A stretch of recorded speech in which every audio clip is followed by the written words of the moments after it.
الله الرحمن الرحيم. قال وكل إهاب دبغ فقد طهر جازت الصلاة فيه والوضوء منه إلا جلد الخنزير والآدمية. مصنف رحم اللہ نے فرمایا کہ دیکھیے ہر وہ چمڑا جس کو دباغت دی جائے تو وہ چمڑا پاک ہو جاتا ہے، اس کے اوپر نماز پڑھنا بھی جائز ہے، یعنی اجازت الصلاۃ علیہ، اس پر نماز پڑھنا بھی جائز ہے۔ اجازت الصلاۃ فیہ کا یہ معنی ہے کہ اگر اس چمڑے سے قمیض بنائی جائے، شلوار کے طور پر استعمال کی جائے تو نماز اس کے اندر پڑھنا جائز ہوگا۔ اگر اسی طرح اس سے کوئی مشکیزہ بنایا جائے یا کوئی برتن اس سے بنایا جائے تو والوضوء منہ، اس سے وضو کرنا بھی کیا ہوگا، درست ہوگا۔ الا جلد الخنزیر والآدمی، خنزیر کا چمڑا اسی طرح انسان کا چمڑا یہ پاک نہیں ہوگا دباغت سے، کسی بھی طرح سے دباغت ان کو دی جائے نا تو یہ پاک نہیں ہوتے۔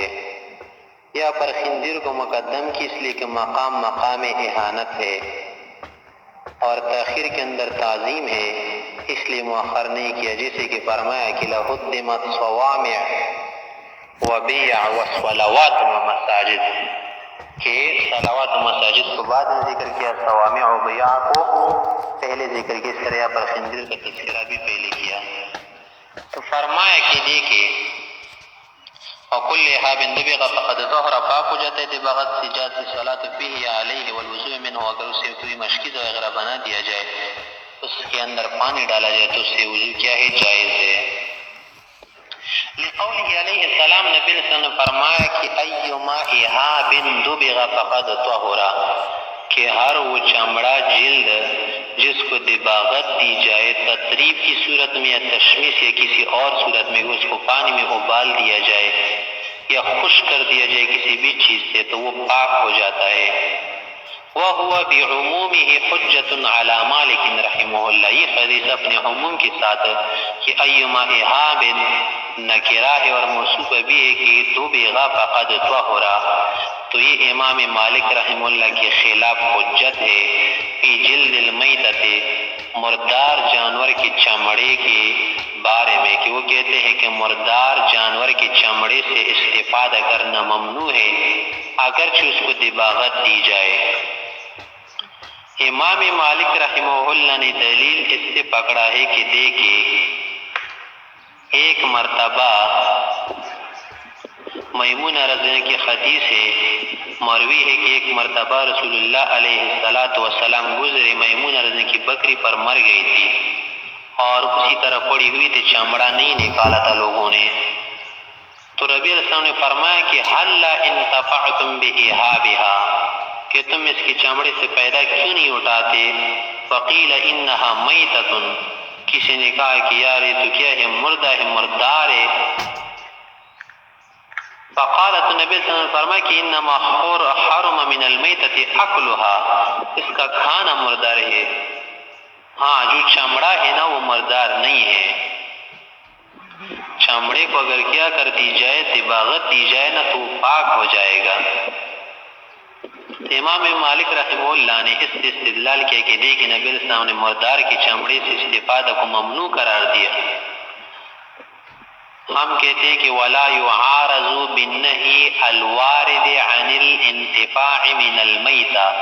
کہ اس حدیث کے ذریعے جس کے اندر نہیں وارد ہے تو اس کے ذریعے سے ماقبل والی حدیث سے معارضہ نہیں کیا جائے گا،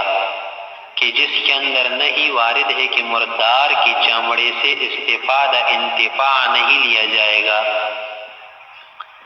وجہ یہ کہ ہمارے پاس حدیث ہے اور وہ حدیث یہ ہے کہ دیکھیں امام مالک نے جس حدیث استدلال کیا نا وہ یہ کہ وہ قول علیہ السلام کہ لا تنتفعوا من المیتۃ بإہاب، کہ مت لو پیدا مردار کے چمڑے سے۔ اب یہاں ہم کہتے کہ بإہاب کا جو لفظ آیا نا اس سے امام مالک نے تو مطلق چمڑا مراد لیا، حالانکہ ایسا نہیں۔ اہاب اس چمڑے کو کہتے ہیں نا کہ جو غیر مطبوع ہو، اور غیر مطبوع کے بارے میں تو ہم بھی کہتے ہیں کہ اس سے استفادہ کرنا ممنوع ہے۔ ہاں جب دباغت دی جائے اس کے بعد پاک پیدا لینا کیا ہے، استفادہ کرنا جائز ہے۔ تو ہم کہتے ہیں کہ لأنہ اسم لغیر المدبوغ، احاب تو کہتے اسی چمڑے کو جو کیا ہو غیر مدبوغ ہو، دباغت نہ دی گئی ہو، اور جس کو دباغت دی جائے نا اس کو احاب نہیں کہتے، اس کو جلد کہتے ہیں یا سلخ پستین اس کو کہتے ہیں۔ اسی طرح ہماری جو حدیث ہے نا کہ ایما احاب دبغ فقد طہر، جیسے امام مالک کے خلاف حجت تھی، اسی طرح یہی حدیث جو ہے وہ حجت علی الشافعی رحمہ اللہ، امام شافعی رحمہ اللہ کے خلاف بھی کیا ہے دلیل ہے کہ امام شافعی رحمہ اللہ نے فرمایا کہ ہر غیر مأکول اللحم جانور کہ جس کا گوشت نہ کھایا جاتا ہو نا اس کا چمڑا پاک نہیں ہوتا، اور اس نے دوسری روایت کے مطابق جو ہے صرف جلد الکلب کے اندر جو ہے کیا کیا ہمارے ساتھ اختلاف کیا، خنزیر اور آدمی کی وجہ سے بھی قائل ہے، اس کے ساتھ ساتھ کہا کہ کتے کا چمڑا بھی پاک نہیں ہوگا، فی جلد الکلب، کتے کے چمڑے میں وہ ہمارے ساتھ اختلاف کرتے ہیں، اور ہم کہتے ہیں کہ دیکھیں اس کتے کو آپ نے نجس العین قرار دیا نا، تو یہ نجس العین قرار دینا درست نہیں، اس لیے کہ نجس العین تو ہوتا ہے کہ جس کی کسی حالت میں استفادہ کیا ہوتا ہے ممنوع ہوتا ہے، جیسے خنزیر کا چمڑا ہے یا آدمی کا چمڑا ہے، یا خنزیر کے کسی جز، آدمی کے کسی جز سے استفادہ کرنا کیا ہے ممنوع ہے۔ کتا تو ایسا نہیں، کتے سے ہم استفادہ لیتے ہیں، اور اس سے استفادہ کرتے کیسے، ہم چوکیداری کے لیے بھی استعمال کرتے ہیں، شکار کے لیے بھی استعمال کرتے ہیں، اسی طرح دوسری چیزوں کے لیے بھی استعمال کرتے ہیں، لہذا کتے کا قیاس خنزیر پر کرنا یا اس کو نجس العین قرار دینا درست نہیں ہے۔ وَلَيْسَ الْكَلْبُ نَجِسُ الْعَيْنِ، کتا نجس العین نہیں ہے بجمیع الاجزاء، حالانکہ رکھیے آپ نہیں دیکھتے کہ انہو ینتفع بھی، کہ اسی کتے سے فائدہ اٹھایا جاتا ہے حراست کے لیے، حفاظت کے لیے، کھیتی کے لیے بھی فائدہ اٹھایا جاتا ہے، اسی طرح ماشیہ کی صورت میں کہ بکری وغیرہ ریوڑ کے ساتھ کتے کو لوگ لے کے جاتے ہیں، وہ اصطیادن، اور شکار کے لیے بھی اس سے فائدہ اٹھایا جاتا ہے۔ نجس العین وہ ہوتا ہے نا کہ اس سے کسی طرح سے لوگ فائدہ نہیں اٹھاتے، بخلاف الخنزیر، بخلاف خنزیر کے کہ لأنہ نجس العین، کیونکہ یہ نجس العین ہے، اذ الہاء، اس لیے کہ لفظ ہا یعنی ہا والا جو حرف ہے نا بقول تعالی، اللہ تعالیٰ کے اس قول میں کہ فإنہ رجس، یہ کیا ہے خنزیر وغیرہ رجس ہے، گندگی ہے، منصرف الیہ، اسی خنزیر کی طرف ہی ضمیر راجع ہے، لقربہ، اس لیے کہ خنزیر کا لفظ کیا ہے اس کے زیادہ قریب ہے۔ اللہ تعالیٰ کیا فرماتے ہیں کہ قل لا اجد فیما اوحی الی محرما علی طاعم یطعمہ الا ان یکون میتۃ او دما مسفوحا او لحم خنزیر فانہ رجس، یہ تو فإنہ کے اندر ہو ضمیر جو ہے نا یہ خنزیر کی طرف راجع ہے، لحم کی طرف راجع نہیں، ہم نے خنزیر کی طرف راجع کیا اس لیے کہ وہ زیادہ قریب ہے، تو لہذا اس پر کتے کا قیاس کرنا یا کتے کو نجس العین قرار دینا نا درست بات نہیں ہے۔ اب آگے کہتے کہ خنزیر سے فائدہ جو نہیں اٹھایا جاتا نا وہ تو اس وجہ سے کہ نجس العین بھی ہے اور مہان ہے، ذلیل ہے، اور انسان وہ تو مہان بھی نہیں، مکرم ہے، مشرف ہے، اللہ تعالیٰ نے فرمایا کہ وَلَقَدْ كَرَّمْنَا بَنِي آدَمَ، کہ بنی آدم کیا ہے، انسان بڑا مکرم مشرف مخلوق ہے، بہت ہی عزت مند ہے، تو پھر نجاست کی وجہ کیا ہے، تو فرمایا کہ یہ کرامت کی وجہ سے ہے، خنزیر کی وجہ حرمت نجاست کی وجہ سے اور انسان کی کرامت کی وجہ سے، تو فرمایا کہ وحرمت الانتفاع باجزاء الآدمیہ، کہ انسان کے اجزاء سے فائدے کا اٹھانا حرام ہے، وہ اس وجہ سے لکرامت ہی، تو کیا ہے کریم ہے، اللہ نے اس کو شرافت دی ہے، اشرف المخلوقات ہے، اور خنزیر نجس العین ہے، فخرج عما رویناہ، لہذا انسان آدمی اور خنزیر خارج ہو جائیں گے اس حدیث سے جو ہم نے روایت کی کہ کل اہاب دبغ فقد طہر، اس کے اندر کیا ہے؟ داخل نہیں ہے، خارج کیا ہوئے سرے سے داخلی نہیں ہے، جب داخلی نہیں ہے نا تو خروجی نہیں ہوا، لہذا یہ پہلے سے بھی کیا ہے؟ خارج ہے۔ آگے فرماتے ثم ما یطہر جلدہ بالدباغ یطہر بالزکاۃ، کہ ہر وہ شے جس کا چمڑا دباغت کے ذریعے پاک کیا جاتا ہو تو زکات یعنی ذبح کے ذریعے بھی اس کا چمڑا پاک کیا جاتا ہے۔ تو فرمایا کہ ثم ما یطہر جلدہ بالدباغ یطہر بالزکاۃ، زکات کے ذریعے کیوں پاک کیا جاتا ہے؟ لأنہ یعمل عمل الدباغ، کہ زکات بھی دباغت کی طرح کام کرتا ہے، دباغت کی طرح رطوبات کو ختم کرتا ہے، فی ازالۃ الرطوبات النجسہ، وہ رطوبات جو کیا ہے نجس کے، اس کی ازالے میں بھی کیا ہے؟ یہ زکات عامل ہے، کار آمد ہے۔ وکذالک یطہر لحمہ، یا یطہر لحمہ، اسی طرح اس کا گوشت بھی پاک ہو جاتے، وہ ہوا صحیح، یہی صحیح روایت ہے۔ وَإِن لَمْ يَكُنْ مَأْكُولًا، اگرچہ کھایا نہیں جاتا۔ بتا نہیں چاہتے کہ دیکھیں اگر کسی نے کتے کو ذبح کیا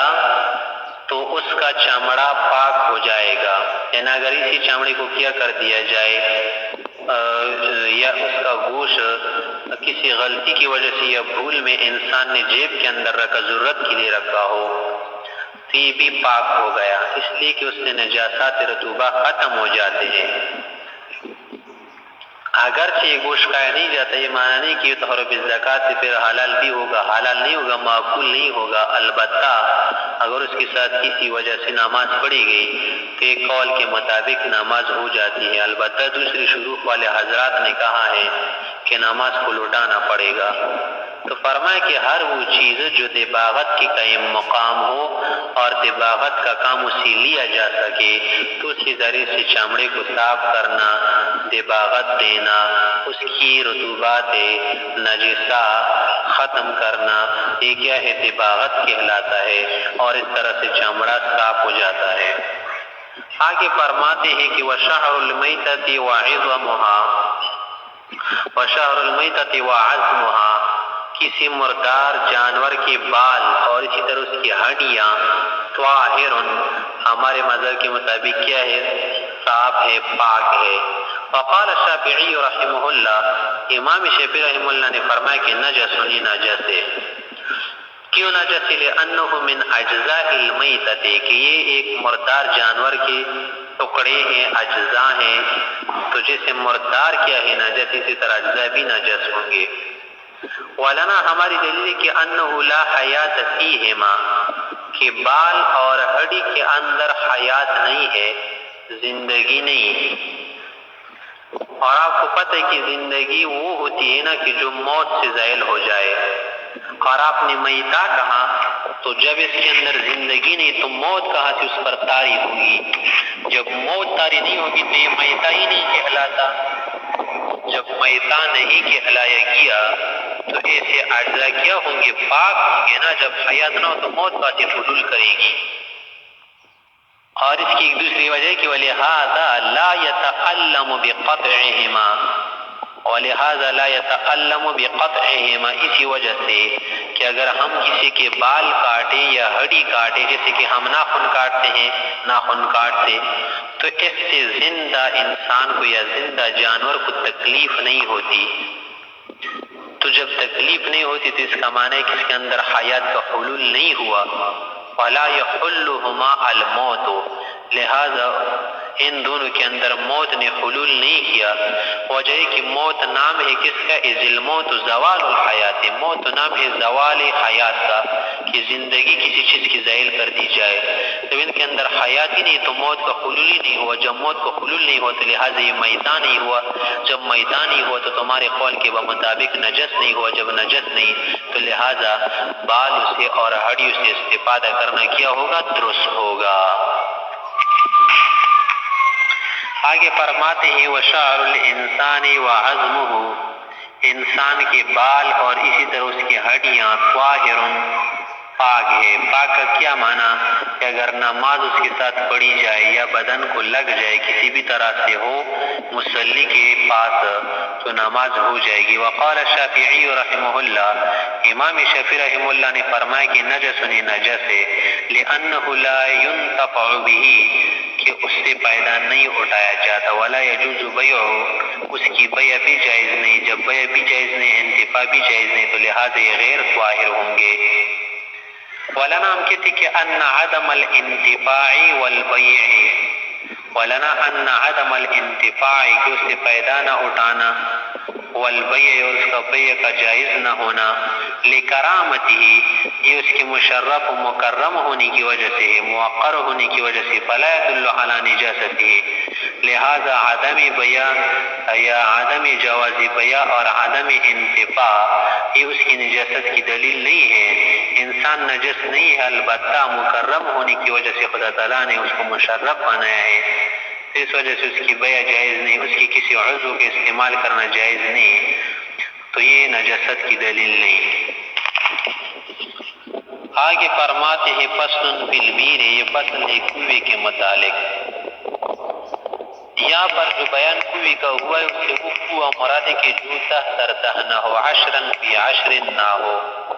یعنی 40 گز نہ ہو ارد گرد چڑائی میں۔ اگر ایسا ہو پھر تو ظاہر سی بات ہے کہ اگر اس کے اندر نجاست گر جائے نا تو جب تک ما لم یر لہا اثر اس کا پانی پاک سمجھا جائے گا، اس لیے کہ ایک کثیر مقدار سمجھا جاتے عموماً۔ یہاں پر جو مسئلہ ہے تو وہ چھوٹے کنویں کا ہے، جدا دردہ نہ ہو، اگر اس کے اندر نجاست گر جائے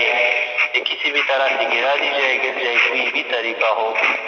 تو اس کا پانی نکال دیا جائے گا، جب پانی نکال دیا جائے گا تو وہ کنواں پاک ہو جائے گا۔ یہی مسئلہ بیان کرتے ہیں۔ فصل فی البیر واذا وقعت فی البیر نجاست، جو کنویں کے اندر گندگی پلیدی گر جائے، نزحت وہ کنواں نکال دیا جائے گا، کنواں تو نہیں نکالا جاتا نا، یعنی نزح ماؤہا اس کا پانی نکالا جائے گا۔ ذکر محل کا ہے، مراد اس سے کیا ہے حال ہے، ذکر ظرف کا ہے، مراد اس سے مظروف ہے۔ وَكَانَ نَزْحُ مَا فِيهَا مِنَ الْمَاءِ، اور جو کچھ اس کے پانی کو نکال دیا جاتا ہے نا تو یہ نکالنا کیا ہوگا، طہارۃ لہا، اس کنویں کے لیے طہارت ہوگی، پاکی ہوگی،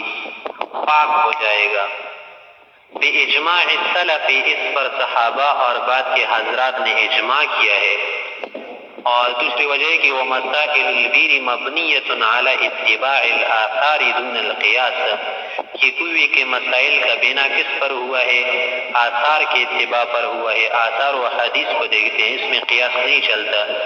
اس لیے کہ اگر قیاس کو لیا جائے نا تو کوئی کنواں قیامت تک پاک نہیں ہوگا۔ وجہ یہ ہے کہ اگر کنویں کے اندر نجاست گر جائے، آپ کو معلوم ہے کہ اگر ایک کنواں کیا ہو، چشمہ دار کنواں ہو، وہ تو پاکی پھر نہیں ہوگی، اس لیے کہ آپ پانی نکالو نیچے سے اور پانی رستا ہے نکل آتا ہے تو مزید اس کے ساتھ پلیدی مل جائے گی۔ اسی طرح اگر کنویں کے دیواریں جو ہے پلید ہو جائے نا تو اس پر آپ پانی بہائیں گے تو نیچے پانی گر جاتا ہے، دوبارہ نجاست اس کی بڑھتی ہے، کم نہیں ہوتی۔ تو عقلاً قیاساً کنواں جو ہے پاکی نہیں ہوتا، تو اس لیے جو ہے حرج دفع کرنے کے لیے آثار کا اتباع کیا جاتا ہے اس میں۔ آگے فرماتے ہیں فَإِنْ وَقَعَتْ فِيهَا بَعْرَةٌ أَوْ بَعْرَتَانِ مِنْ بَعْرِ الْإِبِلِ وَالْغَنَمِ لَمْ تُفْسِدِ الْمَاءَ، فرماتے ہیں کہ اگر کنویں کے اندر ایک مینگنی یا دو مینگنی سرقین گر جائے نا، چاہے وہ اونٹ کی مینگنیاں ہو یا بکریاں وغیرہ کی، بھیڑ کی، تو لم تفسد الماء استحسانا، ضرورت الناس کی وجہ سے، حاجت الناس کی وجہ سے، استحسانا یہ پانی نجس نہیں ہوگا، اور اتنی تھوڑی مقدار کی مینگنیاں پانی کو فاسد نہیں کرتی، یعنی لم تفسد منا لم تنجس یا لم تنجس، نجس نہیں بناتی۔ والقیاس ان تفسدہ، قیاس کا تقاضا تو یہ ہے کہ اس سے پانی نجس ہونا چاہیے، وجہ کے لیے وقوع النجاسۃ فی الماء القلیل، یا پر کوہ جو ہے تہ دردانی تو مائی قلیل ہے، اور مائی قلیل کے اندر آپ نے پڑھا ہے کہ وہ نجاست سے نجس ہو جاتا ہے، تو یہ نجس ہونا چاہیے۔ قیاس کا تقاضا تو یہی ہے، مگر وجہ الاستحسان ہے، استحسان کی وجہ یہ ہے، یعنی قیاس خفی کا تقاضا یہ ہے، ضرورت الناس کا تقاضا یہ ہے کہ یہ کنواں نجس نہ ہو 2-3 مینگنیوں سے، اس لیے کہ ان آبار الفلوات، کہ جنگلوں کے کنویں، صحراؤں کے کنویں، اسی طرح سے میدانوں کی کنویں، چٹیل زمینوں کی جو کنویں ہوتے ہیں نا، لیست لہا رؤوس حاجزۃ، عموماً اس کی منڈھیر نہیں ہوتی، اسی طرح اس کے ڈھکنے نہیں ہوتے،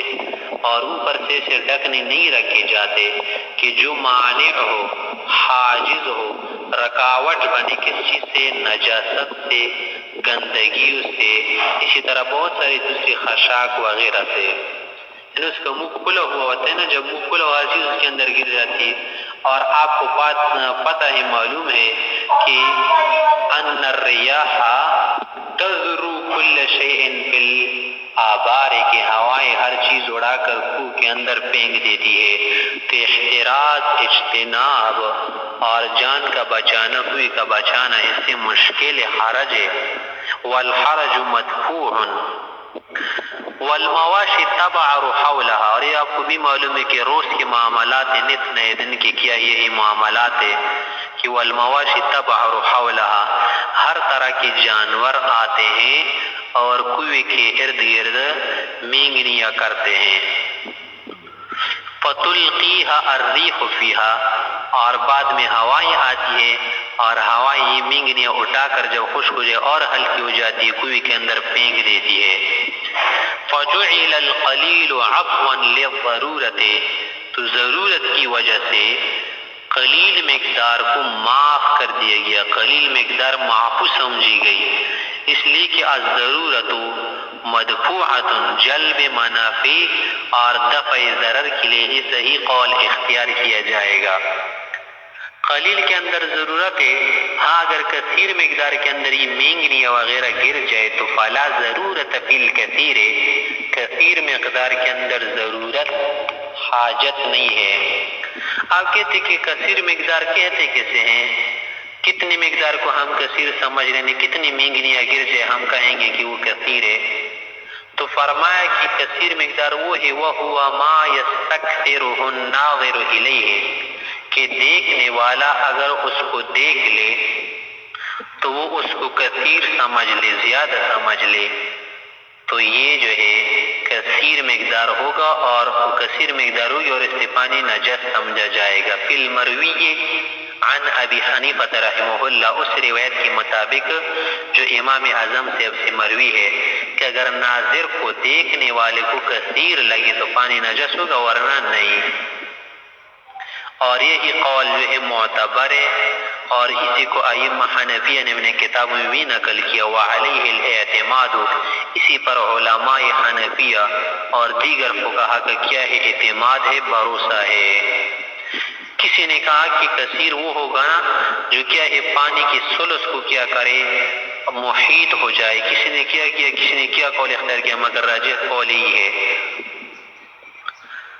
آگے فرمایا کہ یہ جو کہا کہ مینگنیاں گر جائے تو کیا مینگنیاں کے اندر بھی کوئی فرق ہے کہ خشک ہو یا بالکل صحیح سالم مینگنی گر جائے، یا ٹوٹی ہوئی ہو،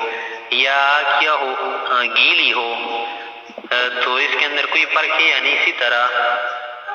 روس بھی ہوتے ہیں جو کیا ہے گھوڑے وغیرہ خچر کی مینگنیاں، اور اسی طرح جانور گائے وغیرہ یا دوسرے جانور کے جو گوبر ہوتے ہیں، لید ہوتی ہے، یا اسی طرح سے سرقین ہوتے، اس کا کیا حکم ہے؟ تو فرمایا کہ ولا فرق، اس میں کوئی فرق نہیں اس مسئلے میں کہ قلیل مقدار معاف ہے، کثیر مقدار معاف نہیں، بین الرطب، کہ گیلی ہو، والیابس، یا خشک ہو، والصحیح، بالکل صحیح سالم و ٹوٹی ہوئی نہ ہو، والمنکسر، یا ٹوٹی ہوئی ہو، والروس، اسی طرح لید گوبر، والخیسی گوبر، سرقین، والبعر، اسی طرح بہت ساری دوسرے جو کیا ہے مینگنیاں ہے، سب کا یہی حکم ہے۔ کہ یہ سب کیا ہے اگر قلیل تو معفو ہے، وجہ کے لیے ان الضرورت تشمل الکل، کہ ضرورت تو سب کو شامل ہے، یہ تمام جانور آ جاتے، کوئی کے اوپر کیا کرتے ہیں مینگنیاں کرتے، کوئی پر کر یا نہ کرے، بہت ساری دوسری جگہوں سے ہوا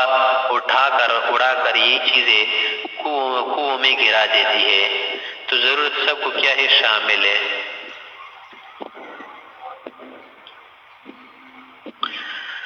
آگے فرماتے ہیں کہ وفی شاۃ تبعر فی المحلب بعرۃ او بعرتین، آگے مسئلہ بیان کرتے کہ اگر کسی بکری نے دودھ دوہتے وقت دودھ کے برتن میں ایک دو مینگنیاں کر دی تو آیا اس سے وہ دودھ نجس ہوگا یا نہیں؟ تو اس کا مسئلہ بیان کرتے ہیں کہ اگر دودھ دوہتے وقت ایک یا دو مینگنیاں گر جائے اور فوراً جو ہے کوئی اس مینگنی کو نکال دے، اس کا رنگ دودھ کے اندر سرایت نہ کرے اور دودھ کا رنگ اور ذائقہ اس سے بدل نہ جائے، تو اتنی مقدار میں کیا ہے معفو ہے، ضرورت ہے اس میں۔ وجہ یہ ہے کہ بکری کی عادت یہی ہے کہ جیسے ہی اس کا دودھ دوہنا شروع کیا جائے نا تو مینگنیاں کر دیتی ہے، یہ ضرورت ہے۔ اگر یہی دودھ کسی جگہ آپ نے رکھا ہونا، بعد میں وہ بکری نے اس کے اندر ایک دو مینگنیاں کر دی یا گرا دی گئی کسی بھی طرح سے ہوا کے ذریعے، تو پھر جو ہے وہ دودھ ناجس ہو جائے گا۔ وجہ یہ ہے کہ وہاں پر کوئی ضرورت نہیں، اور ایسا ہونا ایسا کرنا نادر ہوتا ہے، نادر معاف نہیں ہوتا، عموم بلوا کی صورت میں ضرورتوں کو ملحوظ نظر رکھا جاتا ہے۔ تو یہی مسئلہ بیان فرمایا کہ وفی شاۃ، اس بکری کے متعلق فقہا نے فرمایا کہ تبعر، کہ جو کیا کرے مینگنی کرے فی المحلب دودھ کے برتن میں، بعرۃ و بعرتین ایک مینگنی یا دو، قالوا تو علماء نے فرمایا کہ یرما البعرۃ یا یرمی البعرۃ، پھینک دے گا کس کو، اس بعرے کو، اس مینگنی کو، ویشرب اللبن یا ویشرب اللبن، یہ دودھ پیا جائے گا بالکل پاکے، لمکان ضرورت، اس لیے کہ اس میں ضرورت زیادہ ہے کہ اس سے بچنا اختراط کرنا ناممکن ہے۔ ولا يعفى القليل في الإناء على ما قيل، اگر یہی مینگنیاں پھینک دی جائے یا گر جائے کسی بھی طرح سے ایسے برتن میں کہ جو رکھ دیا گیا ہو دوہتے وقت نہ ہو، تو اس کے اندر قلیل مقدار بھی معاف نہیں، ایک مینگنی بھی معاف نہیں۔ کیوں؟ اس لیے کہ لعدم ضرورت، اس صورت میں ضرورت نہیں بلکہ وہ پر ندرت والی صورت ہے۔ وعن ابی حنیفہ رحمہ اللہ، امام ابو حنیفہ رحمہ اللہ سے یہ بات مروی کہ انہو کالذیر فی حق البارۃ والبارتین، کہ یہ جو دودھ یا کوئی برتن ہے نا یہ کوئی کی طرح ہے، کہ کوہ قلیل مقدار سے نجس نہیں ہوتا، کثیر مقدار سے نجس ہوتا ہے۔ اسی طرح اگر کسی برتن میں مینگنیاں پائی جائے یا کر دی جائے، پھینک دی جائے کسی بھی طرح سے ہو، تو اس سے یہ پانی وغیرہ دودھ نجس نہیں ہوگا، مگر پہلا قول جو ہے کیا ہے کہ اگر دوہتے وقت وہ نجس نہیں ہوگا، اگر دوہتے وقت نہ ہو نجس ہوگا، وہی قول زیادہ معتبر ہے۔ آگے کہتے ہیں فَإِنْ وَقَعَ فِيهَا قُرْءُ الْحَمَامِ أَوِ الْعُصْفُورِ لَا يُفْسِدُهُ،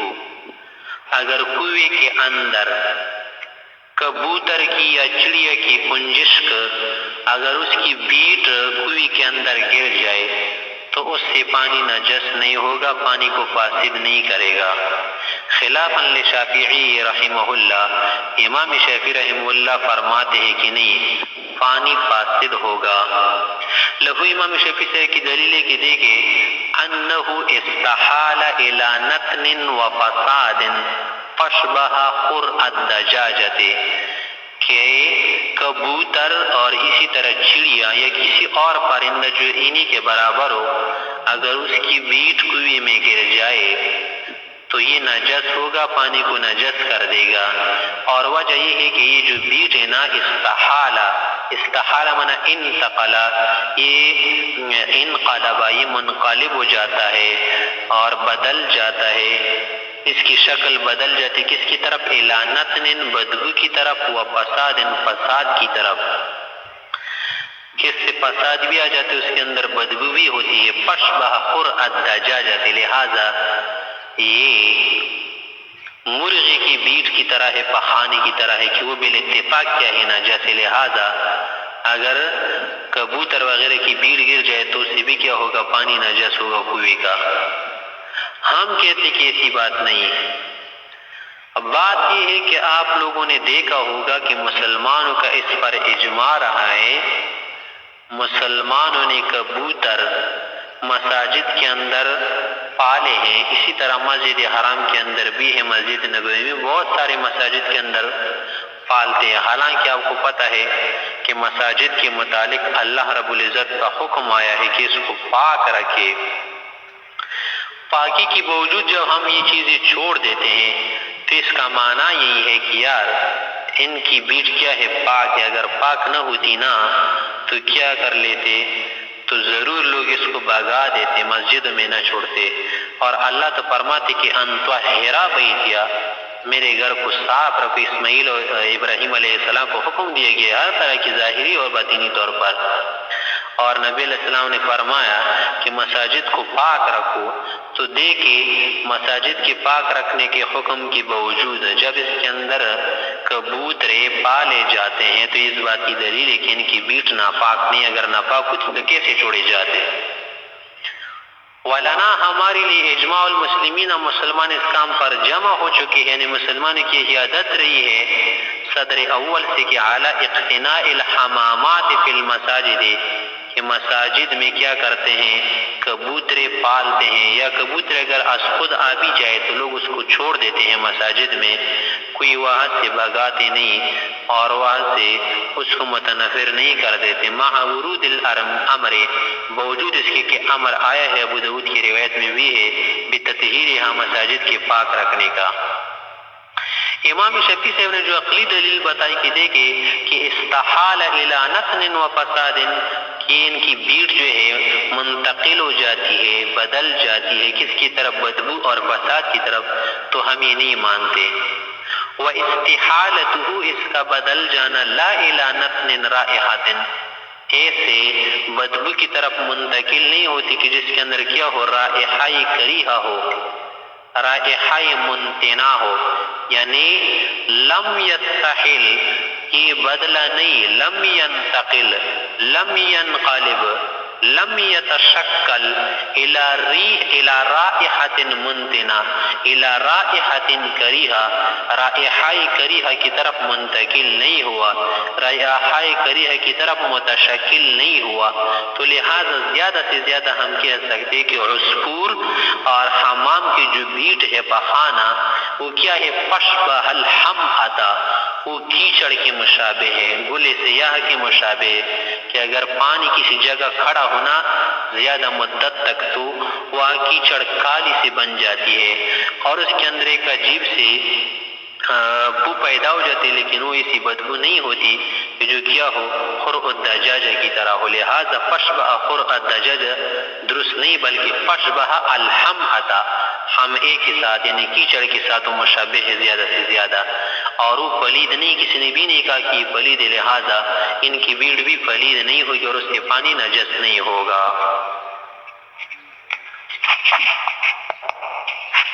آگے فرمایا فَإِن بَالَتْ فِيهَا شَاةٌ، اگر بکری وغیرہ نے اس کنویں کے اندر پیشاب کیا، یعنی ماکول اللحم جانور نے، بکری ضرور نہیں، جو بھی ماکول اللحم جانور ہو، اگر اس نے کنویں کے اندر پیشاب کیا تو نزح الماء كله عند ابی حنیفہ و ابی یوسف رحمہم اللہ، شیخین کے نزدیک اس کا سارا پانی نکال دیا جائے گا۔ وقال محمد رحمہ اللہ، امام محمد سے فرماتے ہیں کہ لا ينزح، پانی اس وقت تک نہیں نکالا جائے گا، الا اذا غلب علی الماء،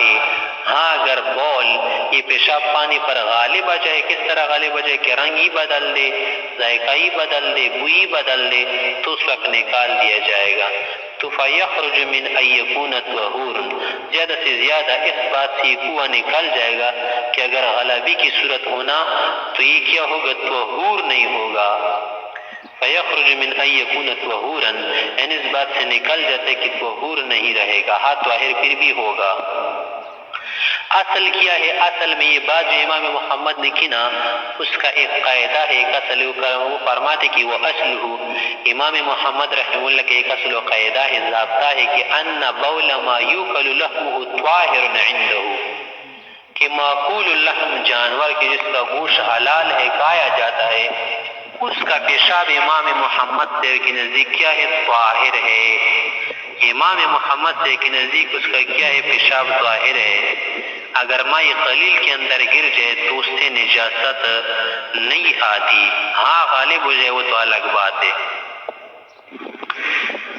امام محمد کے نزدیک کیا ہے؟ طاہر ہے۔ نجس عندہما، شیخین کے نزدیک معقول اللحم جانور کا پیشاب کیا ہے؟ نجس ہے، کہ اگر ایک قطرہ بھی پانی قلیل کے اندر گر جائے تو اس سے وہ پانی نجس ہوگا۔ لہو امام محمد رحمت اللہ علیہ کی دلیل عقلی یہ ہے کہ ان النبی علیہ السلام، کہ نبی علیہ السلام نے امر العرانیین، قبیلہ عرانیین اور قبیلہ عقل و عرینا والے چند لوگ آئے تھے، 7 افراد یا 6 تھے دونوں قبیلوں کے، وہ آئے تھے مدینہ میں، اسلام کا اظہار کیا تھا، بعد میں مرتد ہو گئے اور ان کو ایک بیماری لگ گئی کہ ان کے پیٹ پھول گئے تھے اور کچھ مخصوص قسم کی بیماری لگ گئی تھی۔ رسول اللہ کے پاس آئے کہ ہم بیمار ہیں، ہمارے لیے کوئی دوائی تجویز فرمائے، تو نبی علیہ السلام نے امر دیا ان عرانیین اور عقل والے لوگوں کو یا عقل والے لوگوں کی بشرب ابوال الابل و البانہا، کہ آپ لوگ پی لیں اونٹوں کے پیشاب اور ان کے دودھ کو تو آپ کی بیماری ختم ہو جائے گی۔ تو دیکھیے یہاں پر رسول اللہ کا حکم دینا کہ آپ لوگ پیشاب بھی پی لے اور دودھ بھی پی لے، اس بات کی دلیل ہے کہ پیشاب پاک ہے، ورنہ ناپاک چیز کا حکم شارع کیسے دے سکتے ہیں؟ حرام چیز کے اندر شفا بھی نہیں ہے تو اس کا حکم دیتے ہیں، تو اس کا معنی یہ ہے کہ معقول اللحم جانور کا دودھ کیا ہے؟ پیشاب کیا ہے؟ پاک ہے، طاہر ہے۔ علماء شیخین کیا فرماتے کہ معقول اللحم جانور کا پیشاب نجس ہے، تو ان کی دلیل کیا ہے؟ تو فرمایا کہ قولہ علیہ السلام، نبی علیہ السلام نے قول فرمایا کہ استنزہوا عن البول، کہ پیشاب سے احتراز کرو، فإن عامۃ عذاب القبر منہ، کہ عمومی طور پر اکثر عذاب اسی سے ہوتا ہے، من غیر فصل۔ یہاں پر کوئی تفصیل نبی علیہ السلام نے نہیں فرمائی کہ معقول اللحم کے جانور کا پیشاب ہو یا غیر معقول اللحم جانور کا پیشاب ہو۔ اور ایک مرتبہ ایک صحابی کو اس طرح کا قصہ پیش آیا تھا کہ اس کو قبر کا نزغہ لگ گیا تھا، زغطہ لگ گیا تھا، تو نبی علیہ السلام اس کے متعلق تحقیقات کی تو اس کی بیوی نے بتایا کہ بکریاں وغیرہ چراتے پیشاب سے بچنے میں احتیاط نہیں برتتے تھے، تو نبی علیہ السلام نے حکم دیا کہ استنزہ من البول، تو استنزاہ عن البول والی حدیث مطلق ہے، جب مطلق ہے نا تو لہذا ہم کہیں گے کہ وہ پیشاب کیا ہے؟ نجس ہے۔ اور عقلی دلیل یہ ہے کہ وَلِأَنَّهُ يَسْتَحِيلُ إِلَى نَتْنٍ وَفَسَادٍ، کہ اسی معقول اللحم جانور کا پیشاب ہم نے دیکھا ہے کہ یہ مستحیل ہو جاتا ہے، متشکل ہو جاتا ہے، منقلب ہو جاتا ہے، بدل جاتا ہے کس کی طرف؟ بدبو کی طرف، فساد کی طرف، کہ گل سڑ جاتا ہے۔ فَصَارَ كَبَوْلِ مَا لَا يُؤْكَلُ لَحْمُهُ، لہذا نجاست کے اندر معقول اللحم جانور والا پیشاب غیر معقول اللحم جانور کی پیشاب کی طرح ہو گیا۔ اور پھر کیا کہیں گے؟ امام محمد رحمت اللہ علیہ نے جو حدیث نقل کی اس کا کیا جواب دیں گے؟ تو فرمایا کہ وَتَوِيلُ مَا رَوَى، تعویل اس حدیث کی، مطلب اس حدیث کا کہ انہو عرف شفاءہم وحیاً، کہ رسول اللہ علیہ السلام نے پہچان لیا تھا ان کی شفا کو وحی کے ذریعے سے، یا وطویل معروی انہو عرف شفاءہم وحیاً، کہ ان کا شفا جو ہے پایا گیا تھا کس کے ذریعے سے؟ وحی کے ذریعے سے۔ تو ایک چیز وحی کے ذریعے سے ثابت ہو جائے نا تو وہ تو اپنے مورد پر بھی منحصر ہے، اور یہ صرف انہی لوگوں کے لیے خصوصیت تھی کہ ان کے لیے ضرورت کے طور پر پیشاب کو جائز قرار دیا گیا، اور ہمارے زمانے میں تو ایسا نہیں ہے، اور کوئی شارع ہے نہیں کہ جو کیا کرے اس طرح کا امر دے۔ اور یہ بات بھی ہے کہ دیکھیں ثم عند ابی حنیفہ رحمہ اللہ لا یحل شربه للتداوی،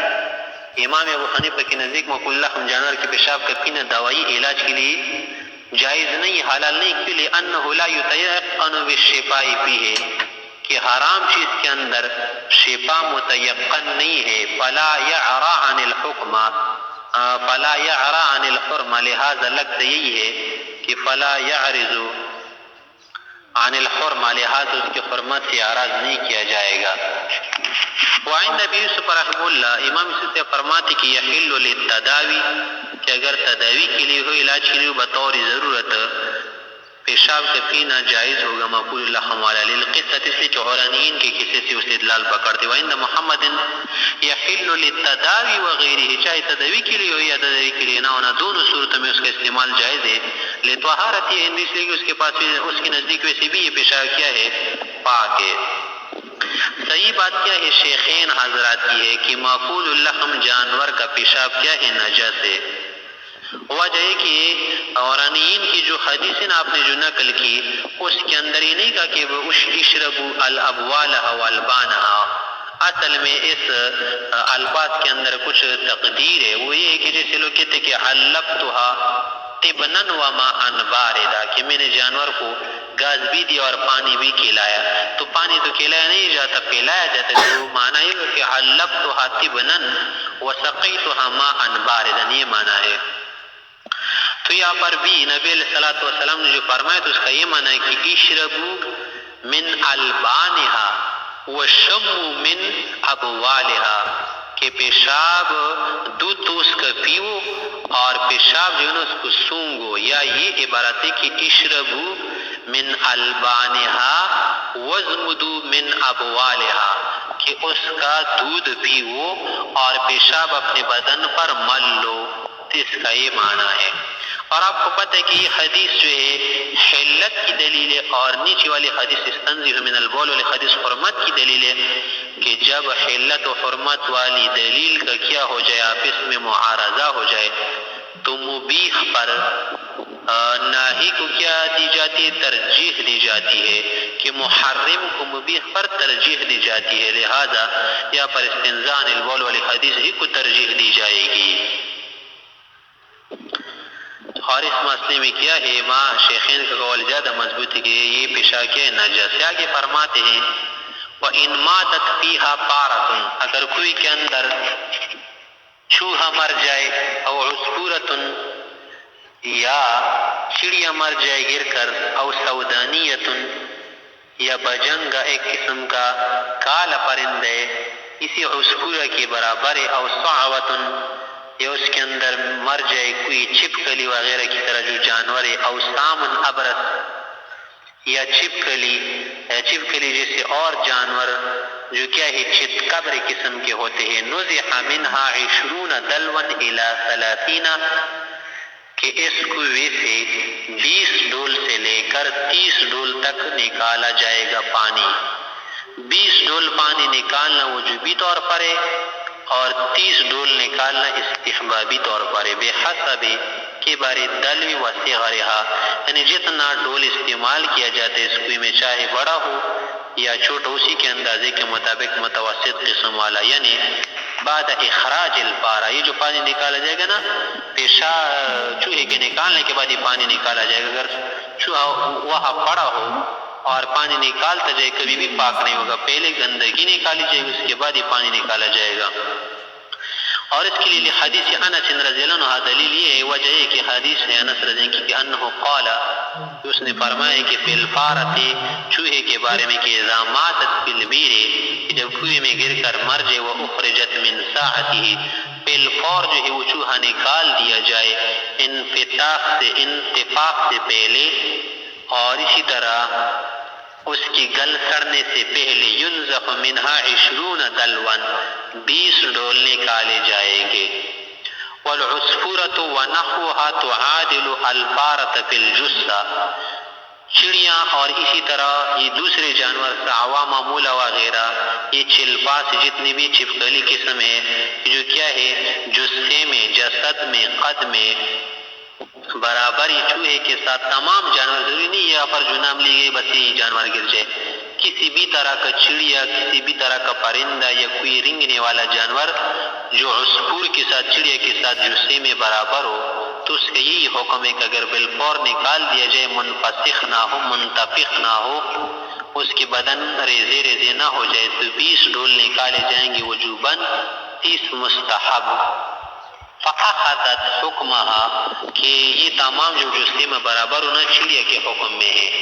وَالْعِشْرُونَ، یہ جو 20 فرمائے نا بطریق الایجاب، یہ کیا ہے؟ واجب ہے۔ وَالثَّلَاثُونَ بطریق الاستحباب، اور 30 ڈول نکالنا مستحب ہے۔ آگے فرمایا فَإِن مَاتَتْ فِيهَا حَمَامَةٌ أَوْ نَحْوُهَا، اگر مر جائے اس کنویں میں کبوتر یا او نحو، اسی طرح اور جانور جو کبوتر کے برابر ہو، جیسے کہ شکرہ ہے، چیل ہے، باز ہے، شہین ہے، صقر ہے، بہت سارے قسمیں ہیں، بہت ساری قسمیں ہیں، کدجاجہ، مرغی، والسنور، جنگلی بلی یا پالتو بلی، نزح منها ما بین 40 دلوا الى 60، کہ 40 سے لے کر 60 تک ڈول نکالے جائیں گے، یعنی 1 سے لے کر 40 تک واجب ہے، اور 40 کے بعد 20 مزید ڈول 60 تک ہی نکالنا کیا مستحب ہے۔ اور فی الجامع الصغیر، جامع صغیر کے اندر یہ ہے کہ 40 او 50، وہ پر کیا ہے؟ او شکیہ استعمال ہوا کہ 40 یا 50، وهو الاظہر، یہی ظاہر بھی ہے، لما روی عن ابی سعید الخدری رضی اللہ عنہ، کہ ابو سعید الخدری رضی اللہ عنہ سے مروی ہے کہ انہ قال فی الدجاجۃ، اس نے مرغی کے متعلق فرمایا ہے کہ اذا ماتت فی البر، جب کنویں میں مر جائے، تو ينزح منها 40 دلوا، 40 ڈول نکالے جائیں گے۔ هذا لبیان الاجاب، تو کیا ہے؟ واجب بیان کے لیے کہ واجب مقدار 40 ہے۔ والخمسون بطریق الاستحباب، یہ جو 50 فرمایا نا تو یہ مستحب طور پر ہے۔ پھر فرمایا ثم المعتبر فی کل بیر، پھر ہر کنویں کے متعلق معتبر قابل بھروسہ بات یہ ہے کہ دلو الذی، وہ ڈول معتبر ہے، یستقی بہ منہا، کہ جس ڈول سے، اس کنویں سے پانی نکالا جاتا ہے، لوگ جس ڈول سے پانی نکالتے ہیں، استعمال کرتے، پیتے ہیں۔ وقیل، کسی نے کہا کہ دلون یسع فیہ صواع، اتنا ڈولو کہ جس کے اندر 1 صواع پانی آتا ہو، یعنی 2.5 کلو وغیرہ، 2.5 سیر۔ آگے فرماتے ہیں کہ مثلا اگر ایک کنویں سے ہم 40 ڈول نکالتے ہیں نا، مرغی کی گرنے کی وجہ سے، اگر ایک ڈول اتنا بڑا ہے کہ اس میں یہی 40 ڈول کے برابر، اسی 40 ڈول کے برابر اگر پانی نکلتا ہو، تو ایک ڈول کے نکالنے سے بھی کنواں پاک ہو جائے گا۔ فرمایا وَلَوْ نُزِحَ مِنْهَا بِدَلْوٍ عَظِيمٍ، اگر اس کنویں سے بڑے ڈول کے ذریعے پانی نکال دیا جائے، مقدار 20 دلوا، 20 ڈول کے برابر، مثلا چوہا مر گیا ہو، تو یہ کیا ہوگا؟ جاز، یہ بھی کافی ہو جائے گا، جائز ہو جائے گا۔ کیوں؟ لحصول المقصود، کہ جو مقصود تھا نا وہ حاصل ہوا، لہذا وہ بھی پاک ہوا۔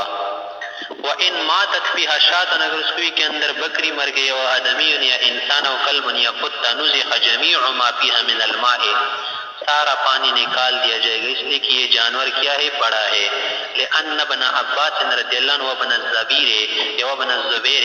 رضی اللہ عنہما، ان دونوں حضرات نے افتیا، فتوا دیا بنزح الماء کلہ، کہ سارا پانی نکال دیا جائے کنویں سے، اور یہ فتوا اس وقت دیا تھا حین مات زنجین فی بیر زمزم، جب زمزم کی کنویں میں ایک زنجی حبشی ایتھوپی انسان مر گیا تھا، تو ان دونوں نے فتوا دیا کہ اس زنجی کے نکالنے کے بعد آپ لوگ پورا پانی نکال لیں۔ یہ جو مسئلہ بتایا نا کہ پورا پانی نکال دے، بعد میں ایک قول آئے گا 200 ڈول نکال دے، تو یہ اس صورت میں ہے نا کہ چاہے انسان مرا ہو، بڑا جانور ہو یا چھوٹا جانور، اس کے الگ الگ احکام بتائے، یہ اس صورت میں ہو کہ منتفخ نہ ہو، متفسخ نہ ہو، جانور گلا سڑا ہوا نہ ہو، اس کے بدن کے ریزے ریزے نہ بن گئے ہو، بدن پھٹا ہوا نہ ہو۔ اگر بدن پھٹ جائے، جانور کے اجزاء متفرق ہو جائے، پانی کے اندر گل سڑ جائے، گر جائے، تو اس کا حکم آگے آ رہا ہے کہ چاہے پھر جانور بڑا ہو یا چھوٹا ہو، اس کا ایک حکم ہے، وہ انشاءاللہ پھر بیان کریں گے۔